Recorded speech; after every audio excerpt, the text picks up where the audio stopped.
আল্লামা মামুনুল হক হাফিজাল্লাহকে বলবো, আপনি আপনার পিতা শেখুল হাদিস আল্লামা আজিজুল হক রহমাতুল্লাহি আলাইহির রক্ত শরীরে ধারণ করে মুহাম্মদ রাসূলুল্লাহ সাল্লাল্লাহু আলাইহি সাল্লামের খেলাফত বাংলার জমিনে প্রতিষ্ঠার স্বপ্ন নিয়ে সামনে এগিয়ে যাচ্ছেন। নির্ভীক চিত্তে আপনি এগিয়ে চলুন। বাংলাদেশের কোটি তাওহীদি জনতা আপনার সাথে হাতে হাত মিলিয়ে কাঁধে কাঁধ মিলিয়ে বাংলার জমিনে খেলাফত প্রতিষ্ঠা করাই ছাড়বে ইনশাআল্লাহ।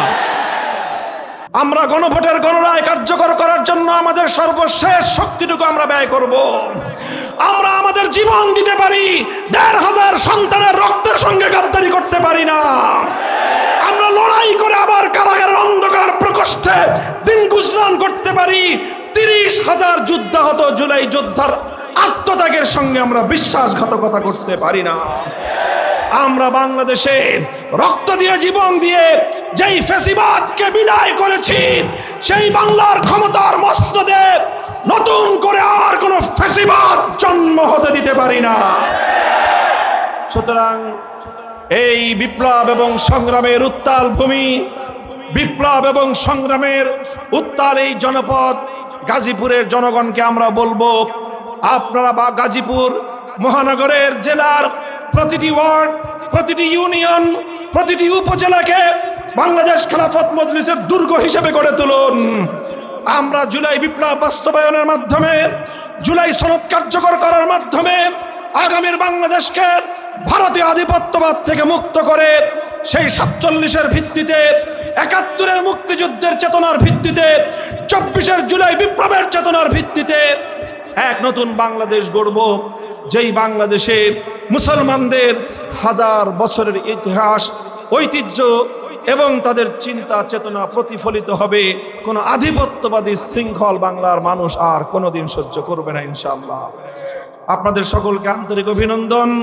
আগামী দিনের বিপ্লব এবং সংগ্রামে আপনাদেরকে এভাবেই অবিচল অটল অনড় ভূমিকা রাখার উদাত্ত আহ্বান জানিয়ে আজকের এই নাগরিক সমাবেশ সাফল্যমণ্ডিত করার জন্য গাজীপুরের সকল নেতা কর্মী, দায়িত্বশীল ভাইদেরকে বাংলাদেশ খেলাফত মজলিসের কেন্দ্রের পক্ষ থেকে আমি শুকরিয়া জ্ঞাপন করে বক্তব্য শেষ করছি। স্লোগান তুলবেন, ইনকিলাব ইনকিলাব, গোলামি না আজাদি, নারে তাকবীর। বাংলাদেশ খেলাফত মজলিস কর্তৃক আয়োজিত গাজীপুর মহানগরের আজকের এই নাগরিক সমাবেশে উপস্থিত আজকের এই প্রোগ্রামের সিরিতাজ মধ্যমণি, আমাদের সকলের হৃদয়ের মধ্যে যিনি গভীর স্থান করে আছেন, শেখুল হাদিস ইবনে শেখুল হাদিস আল্লামা মামুনুল হক হাফিজাহুল্লাহ। মহান রবের কাছে আমরা হৃদয়ের গভীর থেকে তার জন্য দোয়া নিবেদন করছি।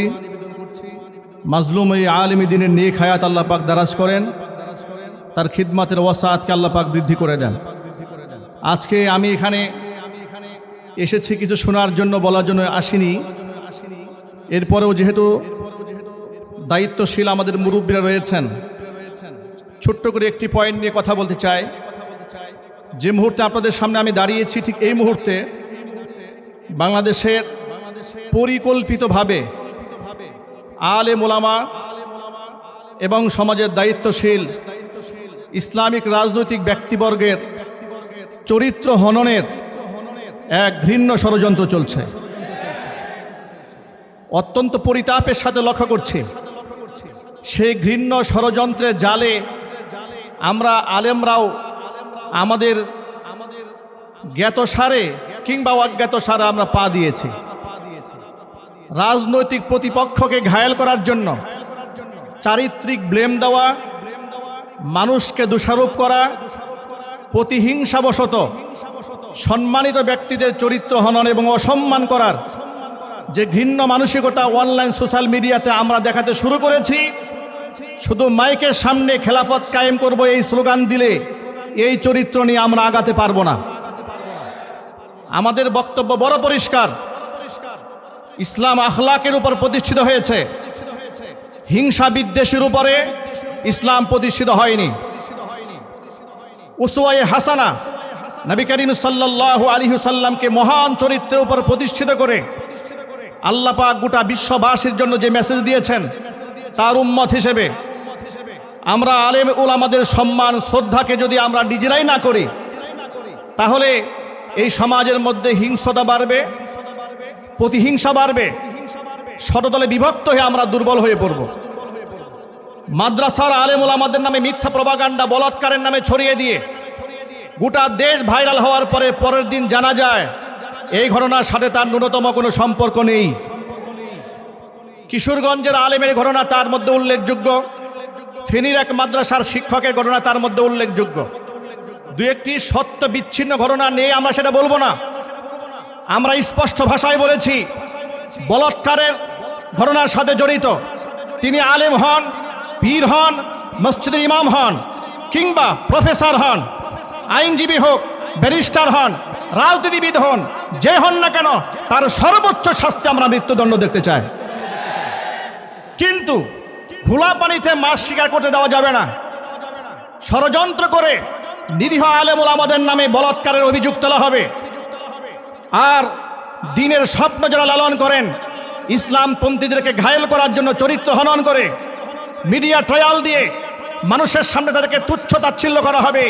আর ফেসবুক লাইক, শেয়ার, কমেন্ট করে তাদের সেই বাজারকে আমরাই গরম করে তুলব, তা হতে পারে না। আমরা হকের রজ্জুকে শক্তিশালীভাবে আমরা ধরে রাখতে চাই। এই ষড়যন্ত্র আল্লামা মামুনুল হক হাফিজুল্লাহর বিরুদ্ধেও ভয়ঙ্করভাবে চারিত্রিক ব্লেম দেওয়ার ষড়যন্ত্র করা হয়েছিল। আল্লাহ পাক তাকে হেফাজত করেছেন। বাংলাদেশের বহু আলেমদের নামে তালিকা তারা তৈরি করে রেখেছে এখনো পর্যন্ত, যাদেরকে চারিত্রিকভাবে হেনস্থা করার জন্য তারা পায়তারা চালাচ্ছে। উপস্থিত অডিয়েন্স, আলেম ওলামা, দিনের কর্মীদেরকে জিজ্ঞেস করতে চায়, একের পর এক আলেমদের চরিত্র হনন করার ষড়যন্ত্র তারা করে যাবে, আমরা মুখ বুঝে শুধু সহ্যই করে যাব, নাকি আমরা এর প্রতিরোধ করে তুলতে চাই? মনে রাখবেন, দিন কায়েমের আন্দোলনে, খেলাফত প্রতিষ্ঠার আন্দোলনে সততা এবং ইনসাফ নিয়ে আমাদের মুরব্বীরা যেভাবে সামনে এগিয়ে চলছেন, আল্লামা মামুনুল হক হাফিজাহুল্লাহকে রক্তাক্ত করা হচ্ছে, ক্ষত বিক্ষত করা হচ্ছে, প্রশ্ন মানে জর্জরিত করা হচ্ছে, তার অবদানকে অস্বীকার করা হচ্ছে, এমনকি আলেম সমাজ থেকে বিচ্ছিন্ন করার ষড়যন্ত্র চালানো হচ্ছে। আল্লামা মামুনুল হক হাফিজাল্লাহকে বলবো, আপনি আপনার পিতা শেখুল হাদিস আল্লামা আজিজুল হক রহমাতুল্লাহি আলাইহির রক্ত শরীরে ধারণ করে মুহাম্মদ রাসূলুল্লাহ সাল্লাল্লাহু আলাইহি সাল্লামের খেলাফত বাংলার জমিনে প্রতিষ্ঠার স্বপ্ন নিয়ে সামনে এগিয়ে যাচ্ছেন। নির্ভীক চিত্তে আপনি এগিয়ে চলুন। বাংলাদেশের কোটি তাওহীদি জনতা আপনার সাথে হাতে হাত মিলিয়ে, কাঁধে কাঁধ মিলিয়ে বাংলার জমিনে খেলাফত প্রতিষ্ঠা করাই ছাড়বে ইনশাআল্লাহ।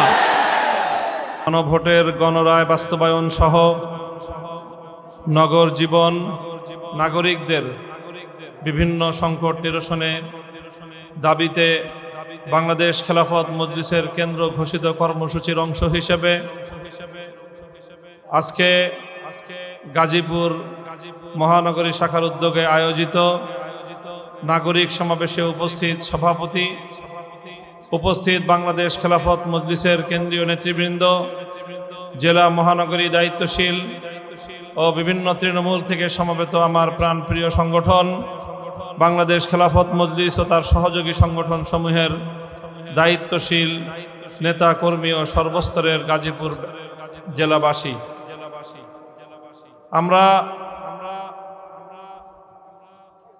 2026 সালের 12ই ফেব্রুয়ারি একটি জাতীয় নির্বাচন অনুষ্ঠিত হলো এবং সেই নির্বাচনের পরে দীর্ঘ প্রায় 17 বছর পরে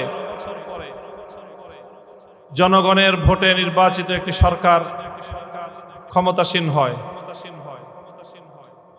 সেই সরকার ক্ষমতাসীন হওয়ার কিছুদিনের মধ্যেই, 2 মাসের মধ্যেই আমাদেরকে বিভিন্ন দাবি দাওয়া নিয়ে রাজপথে, মাঠে ময়দানে কর্মসূচি পালন করতে হয়। বাংলাদেশ খেলাফত মজলিস এরই মধ্যে ঢাকার সোহরাওয়ার্দী উদ্যানে বড় ধরনের সমাবেশ করেছে এবং সেই সমাবেশ থেকে দেশের প্রতিটি অঞ্চলে গণভোটের রায় কার্যকর করার দাবিতে নাগরিক সমাবেশ করার কর্মসূচি ঘোষণা করেছে।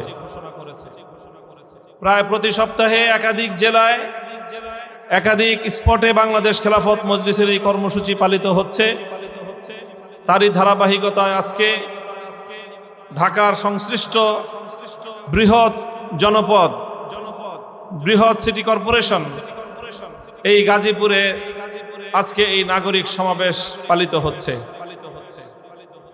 নাগরিক সমাবেশের প্রধান এবং মুখ্য দাবি হলো গণভোটের রায় কার্যকর করা। আমরা এই বিষয়টা জনগণের কাছে যে আমাদের এই দাবির যৌক্তিকতা তুলে ধরার উদ্দেশ্যেই এই নাগরিক সমাবেশের কর্মসূচি ঘোষণা করেছি, যে কেন আমরা গণভোটের রায় কার্যকর করার বিষয়টাকে এতটা গুরুত্বের সাথে কেন গ্রহণ করলাম।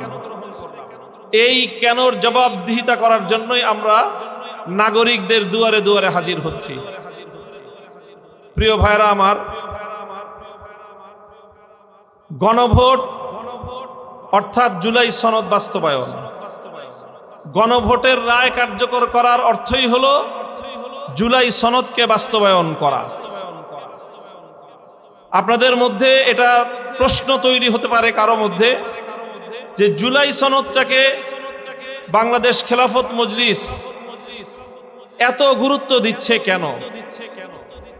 আমি আমার আলোচনার আজকে প্রথমেই আপনাদের সামনে আমার এই কেনর জবাব দেওয়ার চেষ্টা করব, যে জুলাই সনদ আমাদের কাছে কেন এতটা তাৎপর্যপূর্ণ এবং কেন এর এতটা গুরুত্ব আমাদের কাছে। দেখেন, জুলাই সনদ প্রণীত হয়েছে একটা বিপ্লবের পর, একটা বিপ্লবের বুনিয়াদের উপর প্রতিষ্ঠিত হয়ে। 2024-এর জুলাই মাস জুড়ে বাংলাদেশে একটা ব্যাপক গণবিস্ফোরণ ঘটেছে এবং সেই বিস্ফোরণের চূড়ান্ত পরিণতি হয়েছে 36শে জুলাই। সেই 36শে জুলাই তথা 5ই আগস্ট 2024 গণ অভ্যুত্থানের মধ্য দিয়ে বাংলাদেশের মানুষের বুকের উপর জগদ্দল পাথরের মতো চেপে বসা ইতিহাসের ঘৃণ্যতম নৃশংসতম শাসক জালিম স্বৈরাচারী লেডি ফেরাউন শেখ হাসিনা বাংলার সীমান্ত থেকে উৎখাত হয়েছে। এই যে জুলাই বিপ্লব, আমরা এই জুলাই বিপ্লবটাকে তীব্রভাবে ধারণ করি। আমাদের হৃদয়ে, আমাদের আবেগ জুড়ে এই জুলাই বিপ্লব অবস্থান করছে। জুলাই বিপ্লবকে আমরা ধারণ করি কয়েকটি কারণে। তার প্রথম কারণ হলো, আমরা জানি,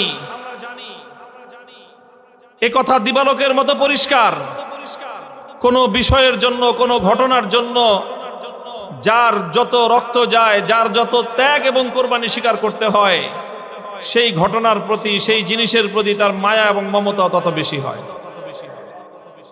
সন্তানের প্রতি তার মায়ের মমতা এবং তার মায়ের যে ভালোবাসা, পৃথিবীতে এর কোনো জুড়ি মেলে না। কারণ সন্তান জন্ম দিতে একজন মাকে যতটা কষ্ট স্বীকার করতে হয়, পৃথিবীতে আর কেউ একজন সন্তানের জন্য সেই কষ্টকে ধারণ করে না। ঠিক তদ্রূপ আমরা মনে করি এই জুলাই বিপ্লব প্রতিষ্ঠার ক্ষেত্রে বাংলাদেশে ইসলামপন্থী এবং বিশেষ করে আলেম সমাজের যেই ত্যাগ এবং কোরবানি রয়েছে, সেটা ইতিহাসের পাতায় সোনার অক্ষরে লিখে রাখার মতো ঘটনা। বলবেন কিভাবে? আপনারা সকলেই জানেন, জুলাই বিপ্লবীরা বিপ্লবের পর থেকে একথা অকপটে স্বীকার করছে, জুলাই বিপ্লবটা হয়েছে 2024 সালে ঠিক, তবে এই জুলাই বিপ্লবের ভিত তৈরি হয়েছিল 2013 সালের 5ই মে শাপলা চত্বরে।